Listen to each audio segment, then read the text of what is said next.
अभी तक जो हमने पढ़ा वो था इंटरफेरेंस। इंटरफेरेंस में हमने क्या पढ़ा, वाईडीएससी बेसिकली।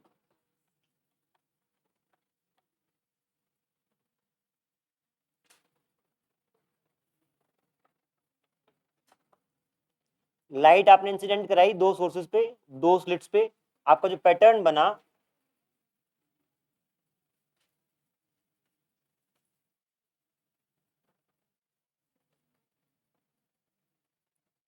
ये पैटर्न किस चीज का है, इंटेंसिटी का। जैसे जैसे आप ऊपर जाएंगे सेंट्रल लाइन से तो आपकी इंटेंसिटी कैसे वेरी कर रही है उस बात का ग्राफ है, इंटेंसिटी वर्सेस आपका पाथ बोले या फेज डिफरेंस बोले, जो भी कहें। डिफ्रेक्शन में क्या होता है देखिए आप एक बार,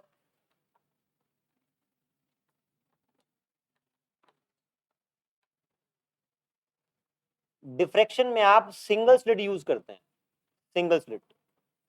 और एक बात ध्यान रखनी है, जो स्लिट है इसका जो भी ओपनिंग का साइज है इसको बोलते हैं obstacle. Obstacle size is comparable to wavelength,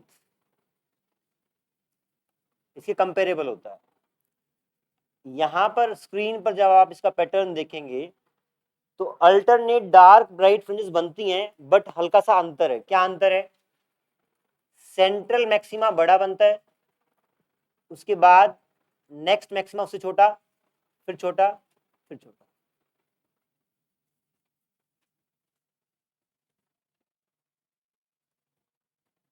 यहां पर इंटेंसिटी सेम थी हर पीक की, और जो स्पेसिंग थी,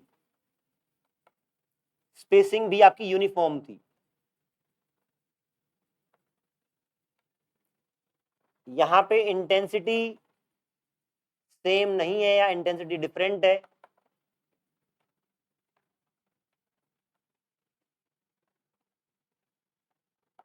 स्पेसिंग भी आपकी नॉन यूनिफॉर्म है। सबसे पहले दो बेसिक बातें याद रखनी है। इसमें आप जब तक टॉपिक खत्म ना हो काउंटर क्वेश्चन नहीं करेंगे, सिंपल समझते जाएंगे जो आपको समझ में आ रहा है। इंटेंसिटी का और स्पेसिंग का हमने कर लिया। अब एक बार आप डेफिनेशन लेकर डिफ्रेक्शन की। Diffraction is bending of light, diffraction is bending of light around the corners of an obstacle, of an obstacle. Intensity pattern, नहीं ये आपका बेसिक डेफिनेशन हो गया, आप एक लाइन छोड़ के फिर लिखेंगे। Intensity pattern obtained in single slit diffraction, intensity pattern obtained in, क्या लिखा है, in single slit diffraction is almost similar to YDSC, but differs in two aspects. First, intensity is not same for all peaks. Intensity is not same for all peaks, and spacing between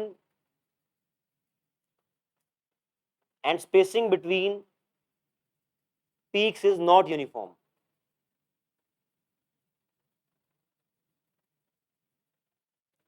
Not uniform. अब आप देखेंगे basic mechanism यहाँ पे क्या होता है।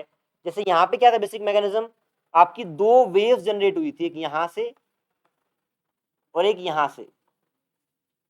दोनों waves का आपने एडिशन देखा था स्क्रीन पर, अलग अलग पॉइंट पे अलग अलग तरीके से ऐड हुई थी और अलग अलग इंटेंसिटी बनाई थी।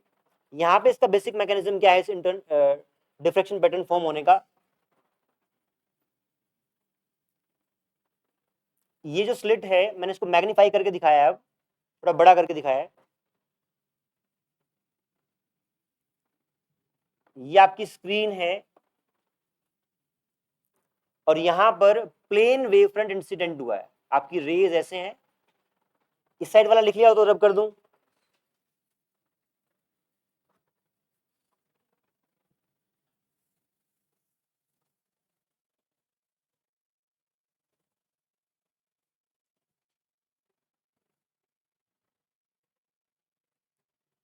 इस स्लिट के ऊपर आपका प्लेन वेव फ्रंट, ये प्लेन वेव फ्रंट है,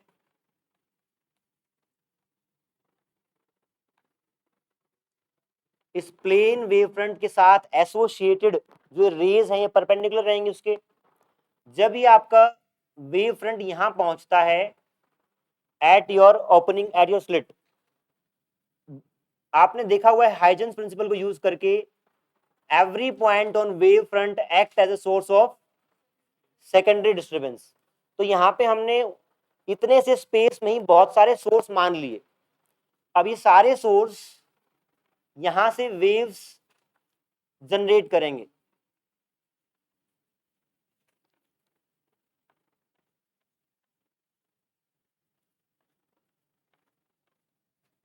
ऐसे करके बहुत सारी वेव्स जाएंगी और उन सब का एडिशन को हम स्टडी करेंगे इस स्क्रीन के ऊपर, और उनके एडिशन के कारण आपका जो पैटर्न आपने देखा अभी वो बना था।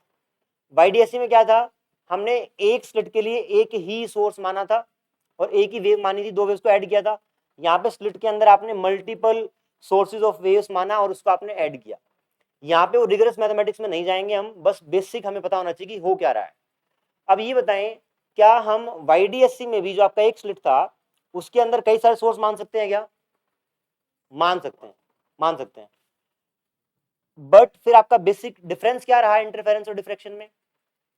टेक्निकली आप ये पॉइंट लिखें पहले, तो ये आप डायग्राम बना लें किस तरीके से आपका आप क्या करेंगे वेव फ्रंट का।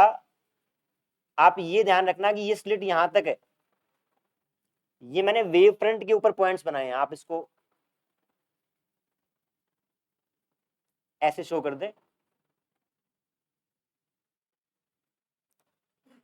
उनसे वेव जनरेट होंगी और उनका एडिशन आपको स्क्रीन पे करना है।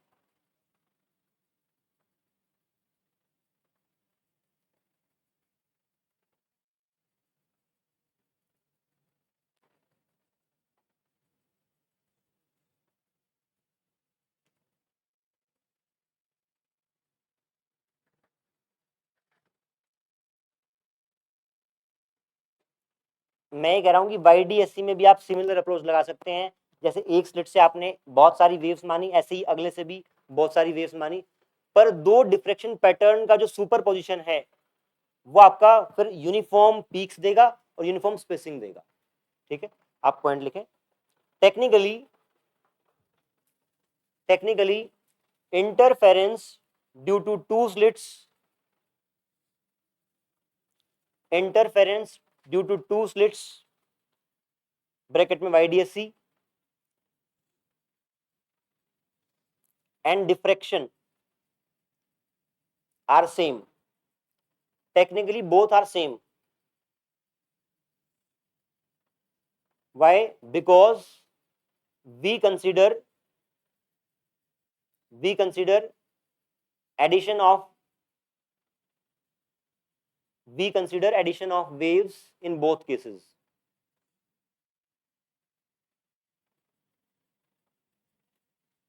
फिर हम उसको कब डिफ्रेक्शन मानते हैं, कब इंटरफेरेंस मानते हैं, अगला पॉइंट एक लाइन छोड़ के लिखेंगे आप। हाँ जी, आप देख लें बगल से, मुझे भी ध्यान नहीं क्या बोला है। उसके बाद लिखें आप, roughly speaking, when interfering sources are two, we call it interference. Roughly speaking, when interfering sources are two, जब इंटरफेयर करने वाले सोर्सेज दो हों, we call it interference. Roughly speaking, when interfering sources are two, we call it interference. Next line में, when interfering sources are in large number, when interfering sources are in large number, we call it diffraction. We call it diffraction. Clear है? जब हमने दो दो waves का addition किया तो हमने उसको इंटरफेरेंस बोल दिया है, जब वो मल्टीपल पॉइंट्स होंगे तो आप उसको डिफ्रेक्शन बोलेंगे। ठीक, हाँ भैया आवाज नहीं करेंगे।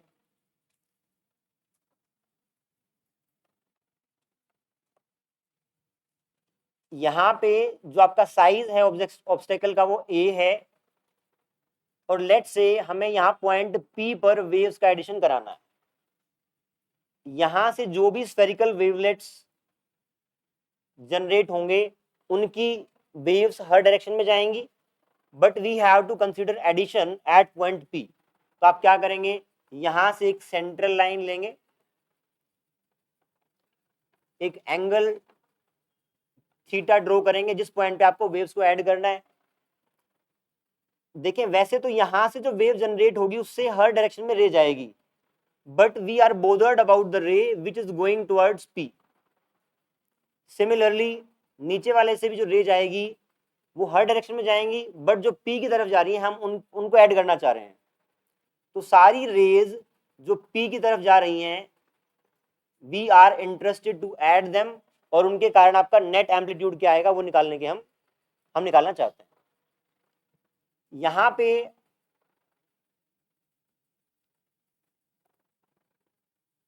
ये दो एक्सट्रीम जो रेज हैं, मैं इसको रे 1 बोल रहा हूं, इसको रे 2 बोल रहा हूं, इन दोनों के बीच का एक बार पाथ डिफरेंस निकाल लेते हैं। लेट से इस पॉइंट से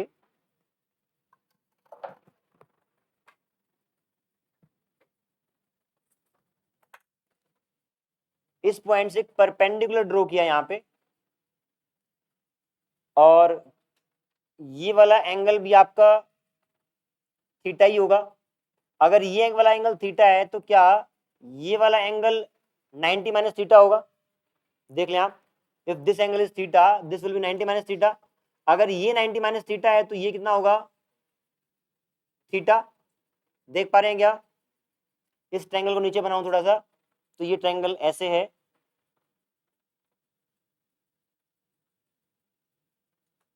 अगर ये थीटा है तो ये 90 माइनस थीटा, और ये आपका थीटा। अब इस एक्सट्रीम रे और इस एक्सट्रीम रे में पाथ डिफरेंस तो इतना ही है, उसके बाद तो पाथ बराबर है। हाँ जी, उसके बाद पाथ बराबर है। ये पाथ आपका हो जाएगा, अगर ये डिस्टेंस आपका a है, ये a है यदि, तो this will be a cos theta and this will be a sin theta. This is a sin theta. तो आप लिख लें path difference is a sin theta, किसमें? इन एक्सट्रीम रेज में आपका path difference a sin theta है। और जैसे आपने YDSC पैटर्न में आपका जो पैटर्न था वो बहुत क्लोज था सेंट्रल लाइन के, यहां भी पैटर्न आपका बहुत क्लोज रहेगा। अगर पैटर्न बहुत क्लोज रहेगा तो थीटा बहुत बड़ा नहीं हो सकता, थीटा इज वेरी स्मॉल। अगर थीटा स्मॉल है तो path difference between two extreme rays is basically a theta. ठीक है, इसके बाद हम कंडीशन लिख रहे हैं मिनिमा की। मिनिमा मतलब डार्क स्पॉट, और मैक्सिमा की।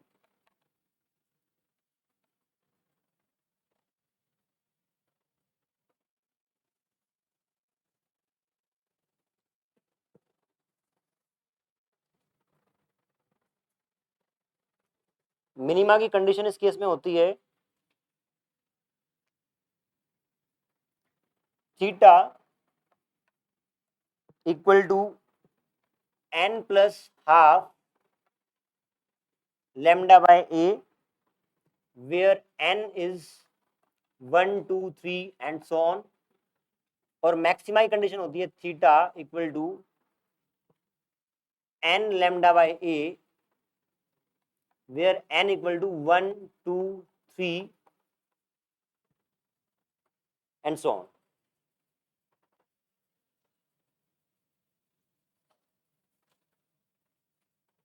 ठीक है यहां तक। अब लास्ट केस में जब हमने मैक्सिमा मिनिमा की कंडीशंस निकाली थी तो बहुत रिगरस मैथमेटिक्स किया था।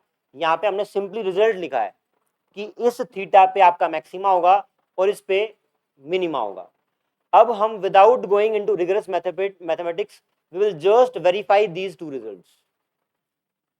जो मैं पैटर्न करा रहा हूँ हु बहू एनसीईआरटी में दे रखा है, मैंने कहीं अलग से नहीं निकाला है। तो यहाँ पे आप इसको रिगरसली प्रूव नहीं करेंगे, वेरीफाई करेंगे कि ये रिजल्ट आपके मैक्सिमम मिनिमा के हैं कि नहीं है। क्लियर? ठीक, ये पहले आप नोट कर लें फिर आगे बढ़ते हैं। एक ये पॉइंट इंपॉर्टेंट है कि एक्सट्रीम रेज के बीच का पाथ डिफरेंस कितना है और मैक्सिमा मिनिमा का रिलेशन क्या है, ये इंपॉर्टेंट है। यहां लिख देता हूं।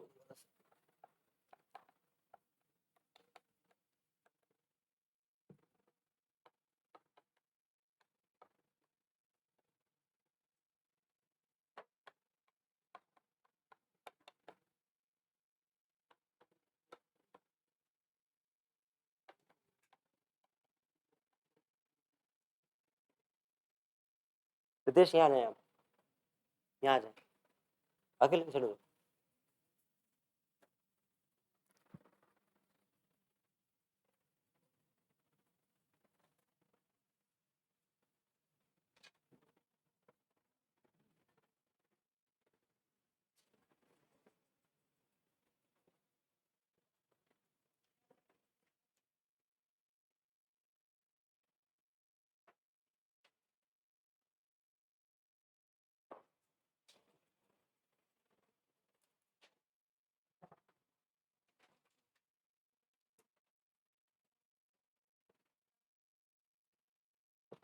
अच्छा एक बात बताएं, क्या यहाँ सेंटर पे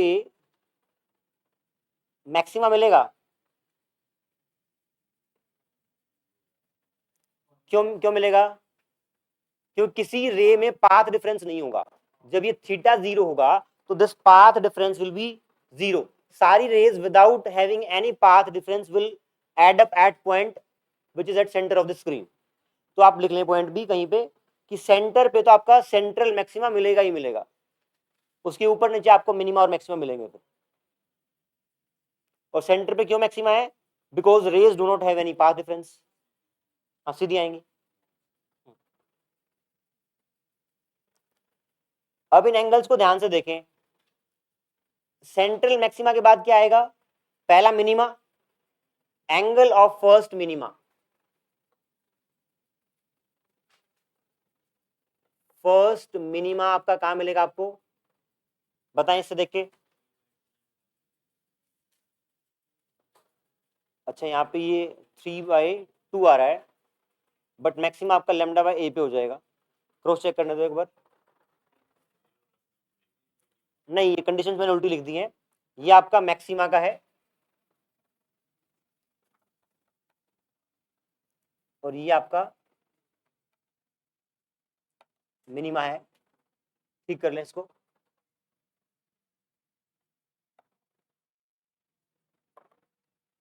अब देखें आप, फर्स्ट मिनिमम किस एंगल पे होगा? थीटा इक्वल टू,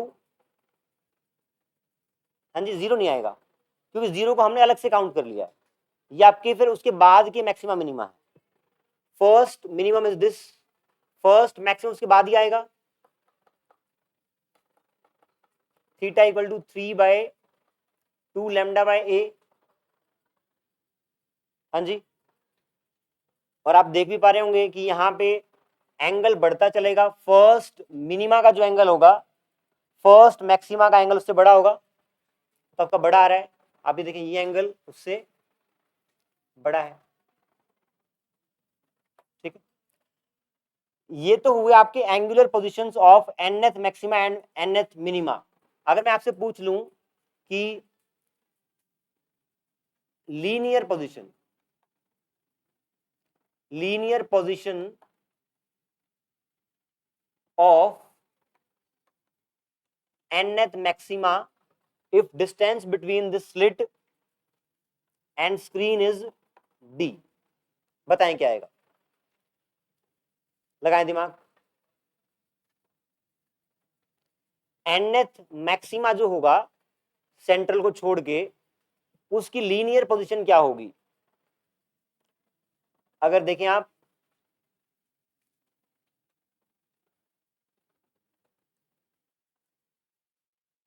आपको nth की थीटा n पता है and theta n is very small, then x n by d will be equal to theta n. अगर थीटा बहुत छोटा है तो tan थीटा के बराबर रहेगा and tan theta will be X N upon D. ये आपका एक्स एन है। आप थीटा एन की वैल्यू पुट कर दें, थीटा एन मैक्सिमा के लिए कौन सा है? ये रहा। X N is N plus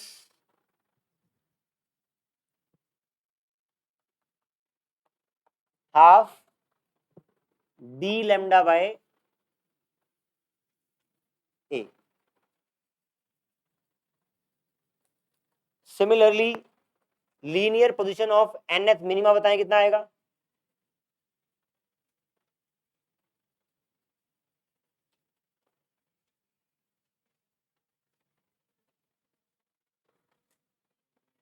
बहुत सारे सवाल निकलेंगे इनसे कि nth angular position of nth maxima, linear position of nth maxima.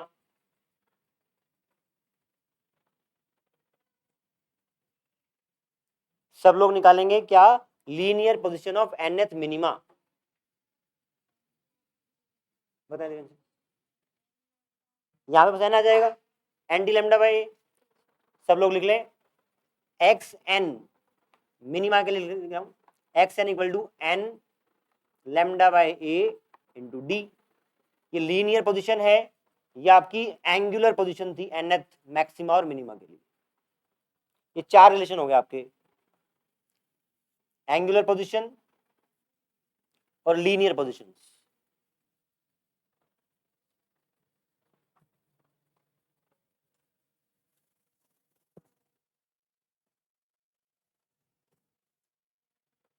अब आप बताएं what will be angular width of central maxima?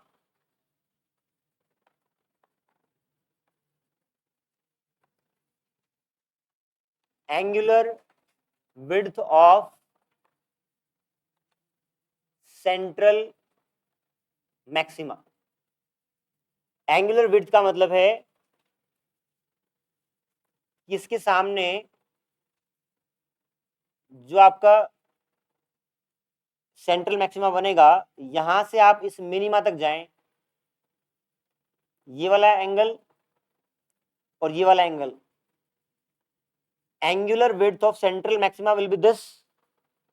इसका मतलब double of angle of first minima. ये एंगल किसका है?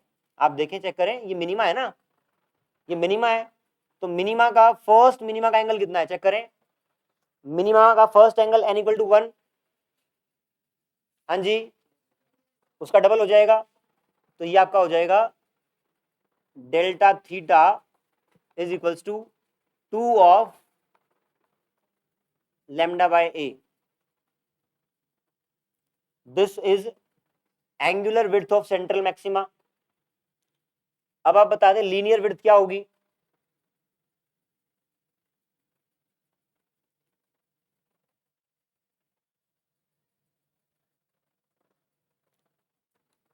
लीनियर विड्थ यहां से निकलाएगी। हाँ जी, आप n1 पुट करेंगे तो ऊपर का यहाँ की ये x आ जाएगा और नीचे का भी x ही रहेगा, दो गुना कर देंगे। n1 पुट किया लैम्डा डी बाई ए, फिर आपका उसको डबल कर देंगे, तो लीनियर, यहां लिख रहा हूं, linear width of central maxima is given by 2 lambda by a into d। ये आपकी एंगुलर विड्थ थी सेंट्रल मैक्सिमा की, वो आपकी लीनियर विड्थ है। आराम से लिख लें एक बार।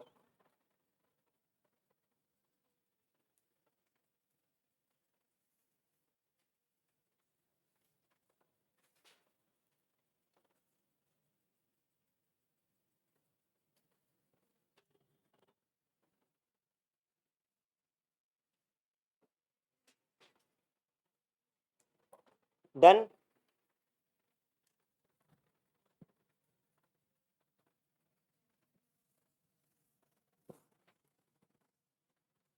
अभी तक जो किया कंक्लूड कर रहे हैं एक बार। ये क्या है, nth मैक्सिमा की angular position, linear position, sorry ये भी एंगुलर है पर ये किसकी है, मिनिमा की है। लीनियर की बात कर लेते हैं, सिर्फ डी मल्टीप्लाई करना है, लीनियर पोजीशन मैक्सिमा की, मिनिमा की, मैक्सिमा की हो जाएगी n plus half lambda by A, minima की n lambda by A D.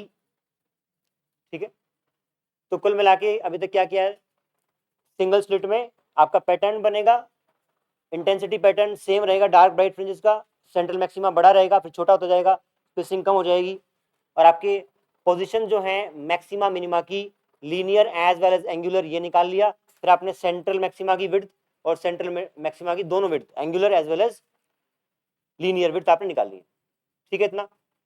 अब जो हमने ये मैक्सिमा मिनिमा माने हैं इनको प्रूव नहीं किया, इनको वेरीफाई करना है, अब वेरीफाई करेंगे।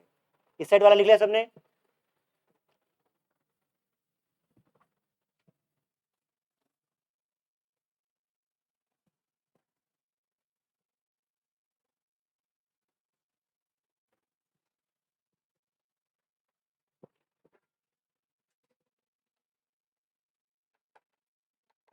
Verification of first minima.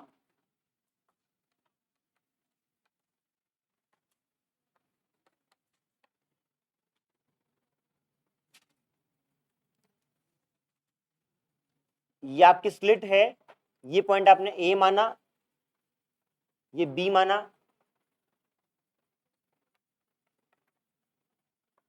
ये स्क्रीन है, रेज आपकी पी की तरफ जा रही हैं।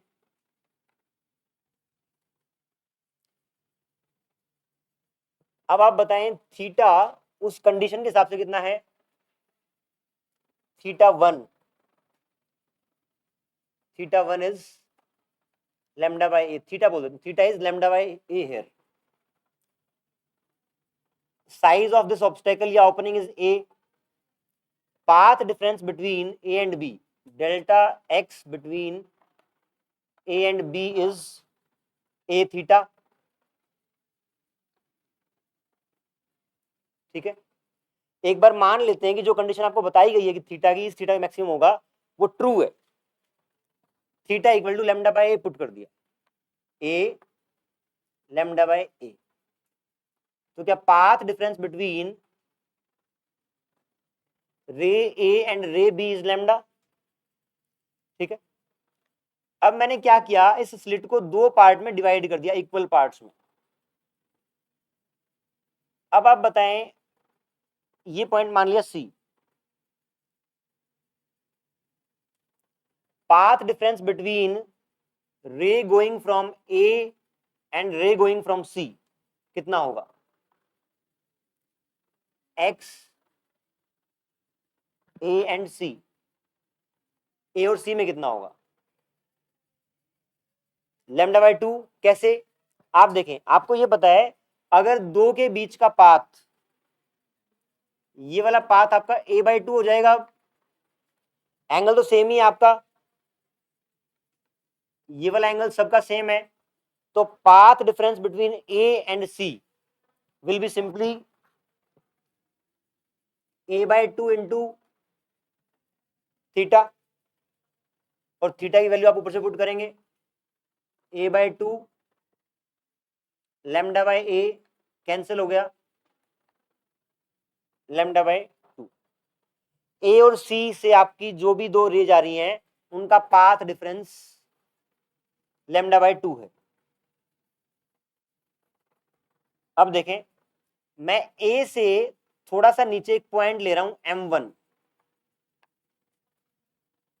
और सी से भी उतना ही नीचे एक पॉइंट ले रहा हूं M2।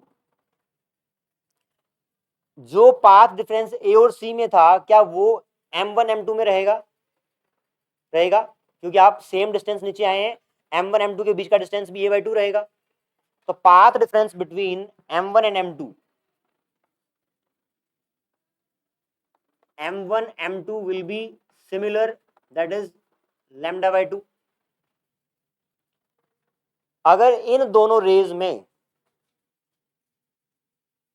जो आपकी m1 m2 से जा रही हैं, इनके बीच का पाथ डिफरेंस λ/2 है, तो क्या ये डिस्ट्रक्टिव इंटरफेयर करेंगी? हाँ जी, किन्हीं भी दो रेज का पाथ डिफरेंस λ/2 हो तो वो डिस्ट्रक्टिव इंटरफेयर करती हैं, ध्यान है ना। तो रेज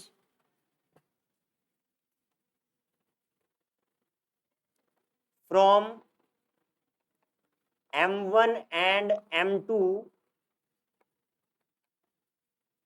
will add destructive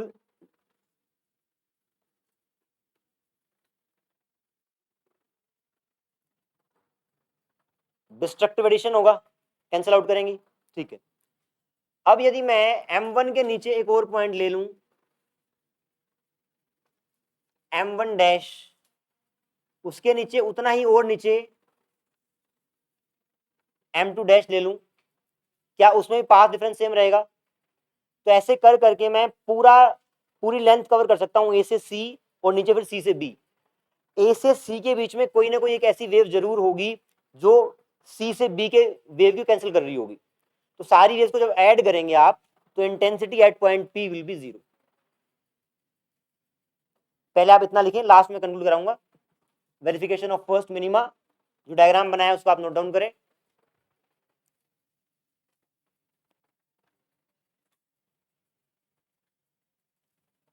मान वेरिफिकेशन हुआ कि नहीं हुआ?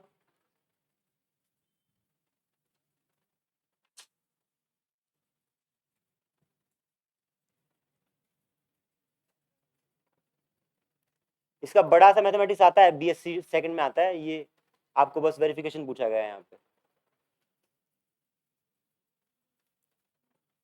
डायग्राम थोड़ा बड़ा बना लेंगे ताकि देखने में आसानी रहे, तनिष्का छोटा डायग्राम है,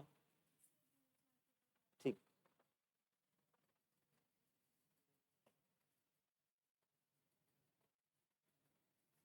ईशान, आप लिखने में विश्वास नहीं रखते हैं? कब लिख लेंगे, कल दिखा देंगे?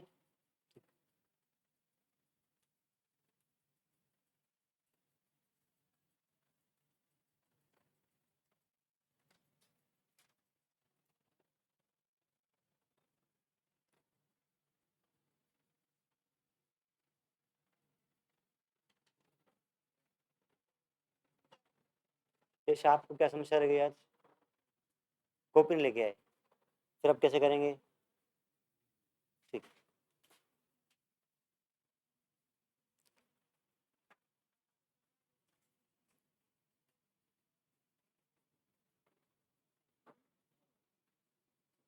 हाँ जी, आप लिख लिया?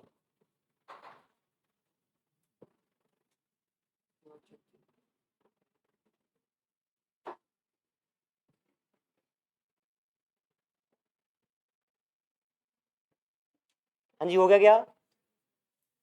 सबका हो गया ना?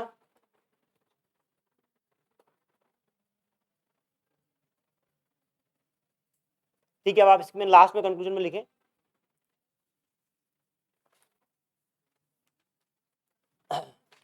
रे from m1 and m2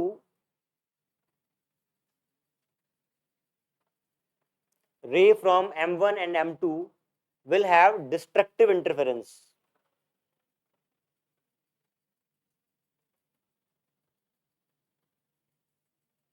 since path difference between them is lambda by 2, since path difference between between them is lambda by 2. Similarly, rays from m1 dash and m2 dash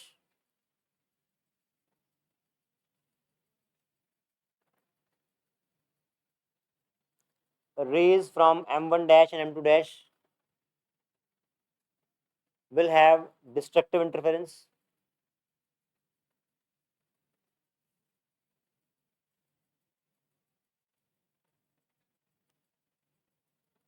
on the same lines,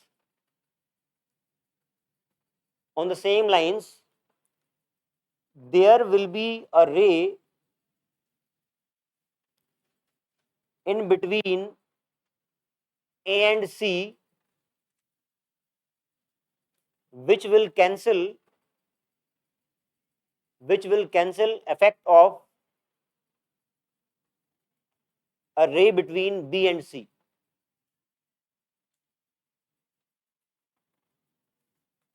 Hence,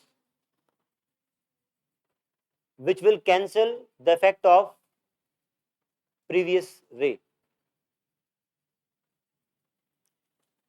Therefore, contribution of all the waves, net contribution of all the waves at point P,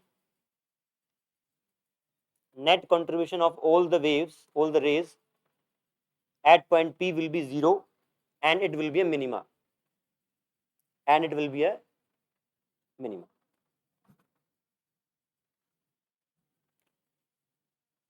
जब आप second minima को verify करेंगे तो आप क्या करेंगे, 2 टुकड़ों की जगह आप इसको 4 टुकड़ों में तोड़ देंगे। ये आपका होमवर्क है, सिमिलर पैटर्न पे होगा। जब आप 2 मिनिमा को वेरीफाई करेंगे, अभी नहीं हुआ है, अभी बहुत समय है, मैक्सिमम तो वेरीफाई करना है ना। टाइम हो गया क्या, कितनी जल्दी? नहीं, अभी तो 7 मिनट बाकी है, 7 मिनट में हो जाएगा। एक पहला मिनिमा वेरीफाई हो गया है, सेकंड मिनिमा आपको घर से वेरीफाई करना है। अब कर लेते हैं first maxima verify.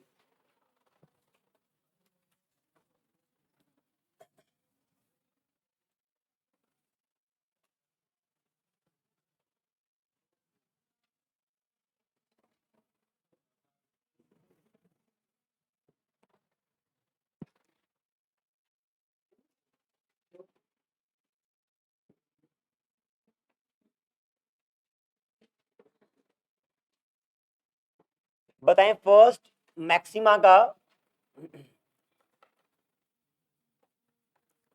First maxima का एंगल कितना है? नहीं मतलब सेंट्रल मैक्सिमा के अलावा, वो तो फर्स्ट नहीं, वो सेंट्रल है, फर्स्ट उसके ऊपर आएगा। यहां से देख लें, theta is 3/2 lambda by A. Path difference between rays from A and B will be A theta 3/2 lambda by A, या पहले A थीटा लिखें आप, A थीटा, वैल्यू पुट करेंगे तो क्या आ जाएगा, A 3/2 लैम्डा बाय A कटेगा 3/2 लैम्डा। अब यहां पे बीच वाली स्लिट को आप 3 हिस्सों में ब्रेक करेंगे,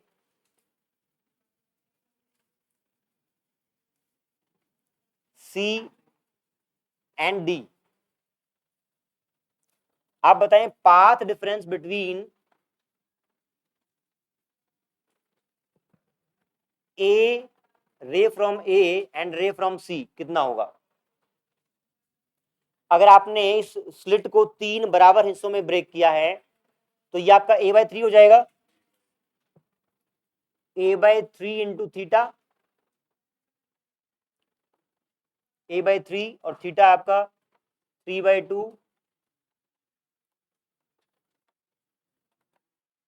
लैम्डा बाय 2। अगर यहां पे मैं कोई पॉइंट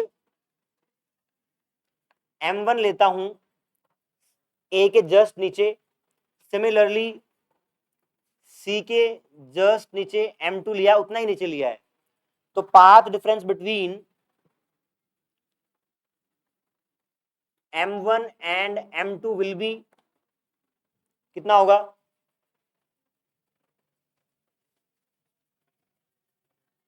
लैम्डा बाय 2 सेम है। आप similarly M2 dash M1 dash लेंगे तब इतना ही आएगा। तो क्या मैं बोल सकता हूं बड़े आराम से कि addition of all the waves which are originating from A to D will contribute 0 at point P। लिख लें यहाँ पे पॉइंट, रेज और waves originating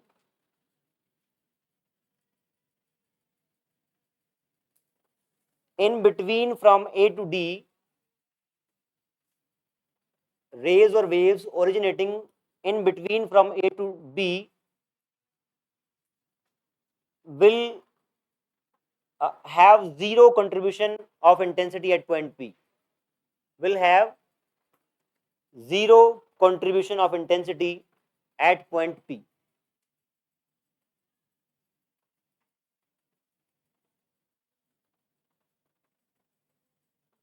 Therefore, intensity obtained at point P, therefore, intensity obtained at point P only due to one third part bracket में BD, only 1/3 part of the slit, therefore first maxima will have slightly lesser, therefore first maxima will have slightly lesser intensity as compared to central maxima. Central maxima के मुकाबले यहाँ पे आपकी intensity थोड़ी कम होगी. हाँ जी, देख लें आप कहीं पे. तो इसका एडिशन आपका देखें, ए और डी से जाने वाली रेज का एडिशन 0 हो जाएगा. वहां पे बचा आपका बी और डी के बीच में से निकलने वाली रेज, उनका जो कंट्रीब्यूशन, उनके कारण इंटेंसिटी बनेगी at point P, it will be lesser as compare to the central maxima. Intensity due to rays originating from B to D will have lesser contribution or lesser impact at point P. ऐसे ही जब आप second maxima को करेंगे, आप घर जाके try करना, second maxima जब करेंगे तो पहले 4 कंपोनेंट्स का कंट्रीब्यूशन 0 आ जाएगा और 1/5 का कंट्रीब्यूशन बचेगा, तो वो पहले वाले से और फेंटर इंटेंसिटी हो जाएगी. इस तरीके से आपके मैक्सिमास तो हैं बट वो लेसर इंटेंसिटी हैं. Thank you.